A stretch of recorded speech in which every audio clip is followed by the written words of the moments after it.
आपका कांटेक्ट किससे था? डॉक्टर से एक्चुअली मेरे हस्बैंड का कांटेक्ट था. अच्छा ठीक है. So I came through him. और वो he is a big promoter of Surat Rahman जो डॉक्टर साहब का मिशन है. और इसके लिए हम लोग पहले हम लोग इस दफा particularly because my husband is very he feels like very connected to बाबा जी. और हम उसके लिए स्पिरिचुअल टूर पे आए पाकिस्तान 2 वीक्स के लिए. आई मीन 1 वीक हमने उम्रा किया और 1 वीक के लिए यहाँ आए. और हम लोग वेडनेसडे को हम लोग गए थे लेला. और आज एक ही हमारे पास सैटरडे था इधर. तो आज हम इधर आए हैं उनसे मिलने के लिए कि हमारी ख्वाहिश थी कि हम दुआ में आए.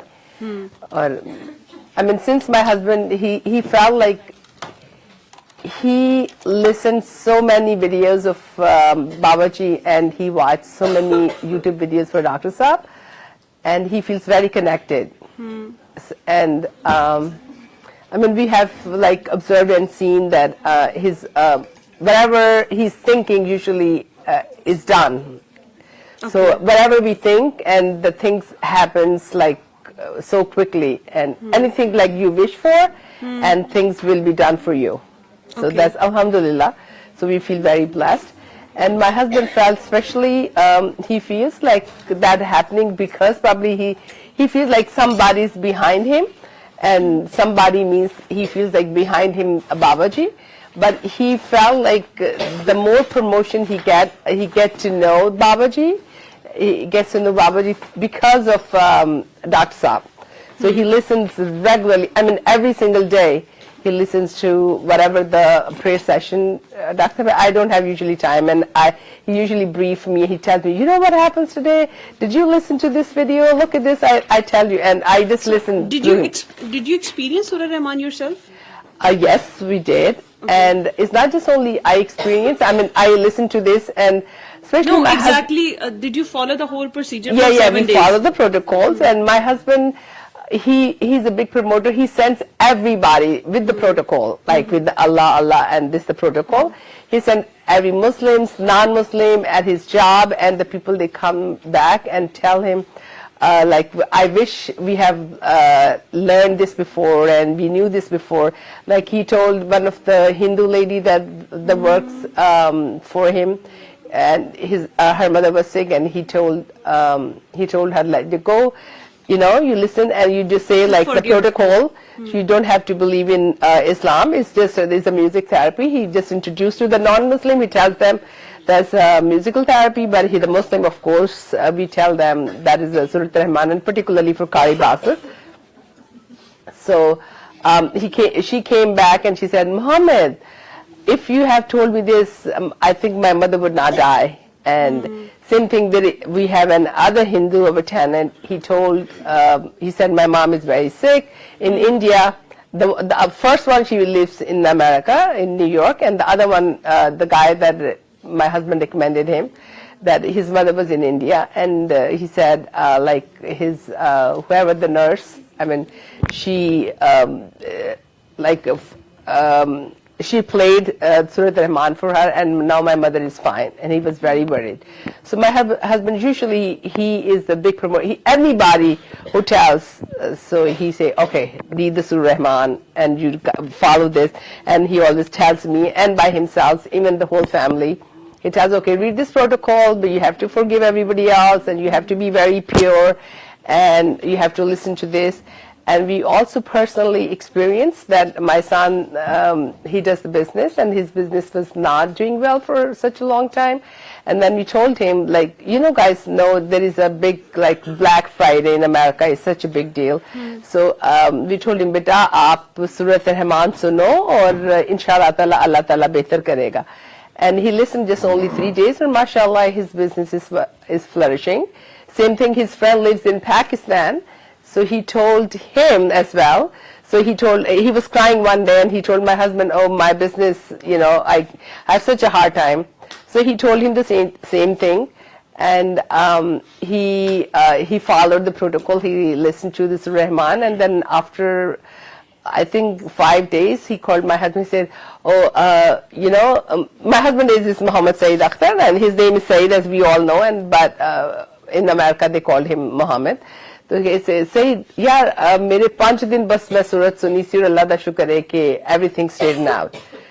So alhamdulillah, like we feel ourselves that the miracles of Surah Rahman, and we want to promote, of course, like besides all these monetary gains, did you experience something else, like a change in your personality, in your thoughts? What else did like you experience? I'm a secondary, it just followed through my husband, but I did see the change in my husband, of course. Okay, so I tell about myself, I'm a person I'm a very humanitarian. I like to do what Dr. Sab said. I'm that kind of person. I don't work only for the Muslim community, I work for humanity. That's my belief. And when I go to like Khana Kaaba, I always pray for Allah subhanahu wa ta'ala, give me the power so I can work for humanity. So I already has inside me. Yeah, this, the forgiveness and all this part, of course, that we learn more as we explore. So my husband was a little bit different kind of person. He was the person that if he doesn't like something else, he will hold the grudge. But now we see the change in him. So definitely, there's a lot. Sometimes he tells me, this is this A and this that. I say, yeah, that I already do this. So yes, I did see the change.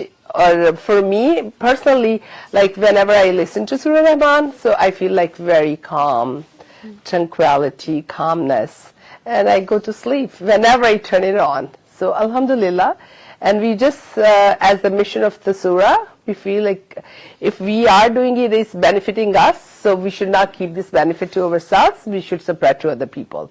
So we should spread to humanity, so other people will take advantage of this. Definitely. And because there's a limit of social work, there's always a limit if you help with money, But this is something you can offer it like unconditionally, and there's no limit to it. Yeah, absolutely. Because you cannot fulfill anyone's wish, and even you cannot help anyone with like such money, but you can offer Allah to them, and He can like fulfill anything. No, absolutely. I mean, this has unlimited because benefits. You had the wish of social work. I just already, I do the social work. It was your praise I mean, answer. I feel like it's like connected to my vision, whatever I do. And I feel my husband is the bigger part of that. And he's very like actively, he's working on it. And we do know, when, for example, when the doctors have connected to my husband, that day, my friend called me and she said, my husband, he has a heart problem. So I called my husband. I was working, and fortunately he had off that day. As I said, please, can you go to the ABC person and tell him, go just for the moral support. So he went there, and the person said, oh, I'm not going to go for the surgery. Doctor said, no, we have to look for you. Probably you have stunt probably needed or something. He said, no. He simply refused. He said, no, I'm not going to do that. Then I sent my husband. My husband said, okay, listen to this. Rizvi saab to see Surah Rahman suno, and just let me know after that. So इसका बहुत benefit है आपकी सेहत की health के लिए, तो आप please इसको सुने, और this is the protocol. Because he said, I have listened many times. So my husband said, no, please listen the way I am telling you. So he listened. So after that, when he finished, he said, okay, now I'm ready. Now, he said, I felt like I have some power inside me that calms me down. Now I am ready to do the surgery. So alhamdulillah, he went for the surgery. After he came back, he was perfectly normal. So, and definitely, I mean, it's just, you have to reach there. Yes. You have to feel the feeling. And then when you hear for the eye of the heart, so I believe it's working. And for us being a Muslim, for us, that's of course, nothing is more than that, but it is also working for the non-Muslims. Equally. Yeah. If so, in fact, non-Muslims accept it with open heart, and Muslims have so many reservations. Yeah, they do. They have a reservation, and even my own family, they have sometimes the reservation. But my husband, he's like, now his mission is this, like Dr. Saab doing his here, with the preaching through the lecture. By my husband, anybody he sees, health point of view, any kind of monetary, health, any kind of the household problems, he's always say, "Oh, Tusina Surah Al-Rahman," and he say, "Tell them." So Beautiful. we always, so alhamdulillah, and for us personally, alhamdulillah, we are very blessed. We very blessed family in America, like one of those families who are very, our kids are very religious. Our kids are so, probably you guys are from Lance. My kids went to the Ivy League, and mashallah, they like Harvard, Yale, they graduated NYU, and they, mashallah, they also went into Islamically, they're very close to the religion. So we feel very blessed, and hopefully, and we, inshallah, we are thinking they will be, that will be the next mission. They will continue this, that we will leave the legacy behind, like Dr. Saab Babaji. And next time, inshallah, we will bring our kids, and especially we're very inspired with the design. That's the architect of Babaji's Mazar, that's Allah. So we will bring, inshallah, next time our kids to this. And we just the beginning. My husband, I think, started listening to 6 or 7 months ago. But he spent hours, like in the evening when he comes back from his job, and after the like 5 o'clock, 6 o'clock, he said like up till 9 and 10. He just, okay, this video. So he listens every single day. So he feels really connected. And of course, we are also very religiously, spiritually I'm also very spiritually close to our religion. So I feel connected too. That's why we came here, and we are very thankful to Dr. Saab that he gave us a chance to come here to attend this session. It's a pleasure for us. And it's so nice to see, like, I'm so happy to see the young generation, especially the educated one. They are here, and this way, at least this way, you are bringing them closer to the, I mean, even though whatever you call the musical therapy, but it is the Quran. Yes. So they're coming to closer to Quran. And the good thing that I have to tell you, the kids, I mean, we take it for granted. I did not learn Islam like I learned over there. When I was in Pakistan, I was a college professor here in Pakistan. Because we are just born Muslims. But over there, the kids, they actually study.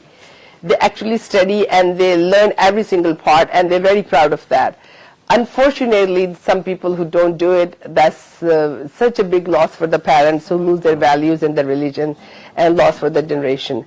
So we're very fortunate being here, and so very happy. Thank you very much, every one of you, and please stay connected. Especially the ultimate remedy is your own religion, your own spirit, our identity. And I know you guys here, you're not there, but your identity is always who you are. We are Muslims, we are Pakistani, and we are I'm an educator there, and you are who you are. But individually, you are very, very brilliant, every people, but just don't lose your values when you go there. Thank you so much. That's a precious advice, but Yeah, and that keeps your religion is, and anything that gives you the calmness, basically, to pass on to children. Yeah, it's not that easy, actually. Yeah, that's what I say. So you are the lucky one, or maybe blessed one. Yeah. So, but always remember, the kids follow not your words. Kids follows your action. Definitely. So we were not that religious when we are here, but we are very religious since we went back there. We take for granted the things we have. We just, as I said, always. And we think like liberalism is just like dressing up that way or talking to that. The liberalism, our Islam gives you the more liberalism than people. You see people in America, they are closed in their own chains, but we don't see that. We see just very superficial part of that we see. So you are very blessed, especially with the family ties, that we have a family ties and the people care about us. I see the people over there and miserable, and then my kids say, "Ma, thank God, you're my mother. Thank God we are family. Thank God we are sick, somebody takes care of us." Yes. So people over there, they have so much money, but they have nobody to take care of them, or they cannot find the true, honest people around them. So this is the one that our culture, our religion gives us, so we all should be proud of that. Just don't follow anything blindly. And I believe, like, since there's so many cultures there, you have a right to pick up the good stuff from every culture. No culture is a bad culture, but you have to pick up the good. But alongside, don't lose your own values, what you have. That's the difficult part. Basically, I hope everyone who listens to you will get the advice Yeah. that don't lose that values. But it's very hard to keep your values with you because in young age, obviously, you get lost.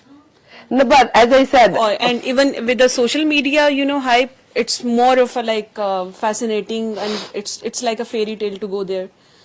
But yeah. But I have to tell you, I mean, sometimes when you talk, you feel like you are bragging about yourself or you're bragging about your kids. So I always share one story, my daughter. So last time when Trump came into presidency, my daughter, she goes to Yale. She went to Yale. At that time, she was studying Yale.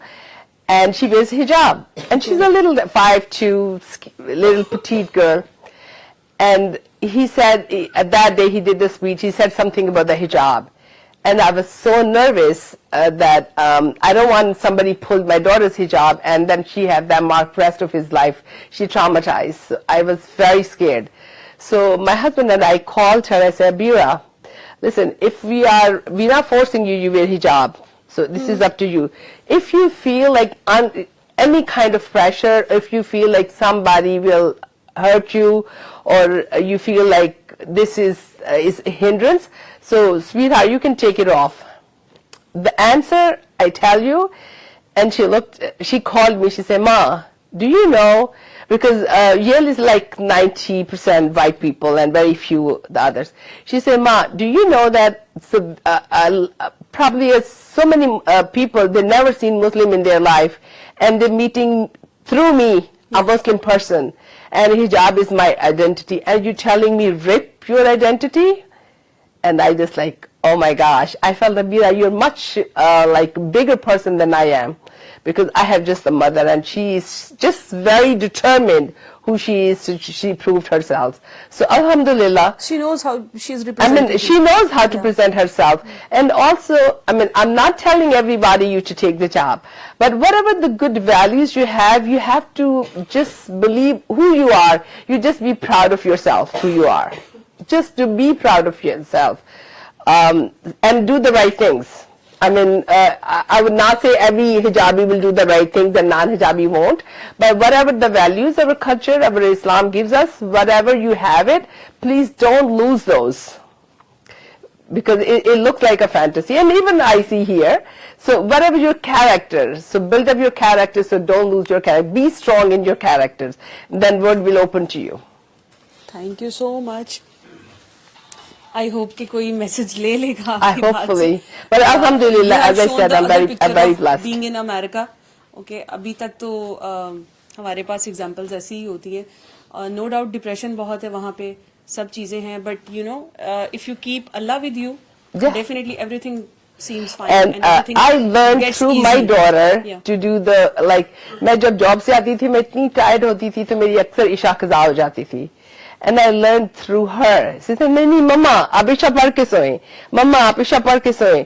तो मैंने उससे learn किया कि मेरी 5वीं नमाज जो है, मैंने उसकी, और इसका सवाब उसको सारी जिंदगी जाएगा, कि उसकी वजह से मैंने इशा शुरू की. और अल्हम्दुलिल्लाह, I mean so many years I didn't do the qaza, कि इस तरह से आप अपने बच्चों से भी सीखते हैं. आपके बच्चे बहुत बड़ा एसेट होते हैं जो कि आप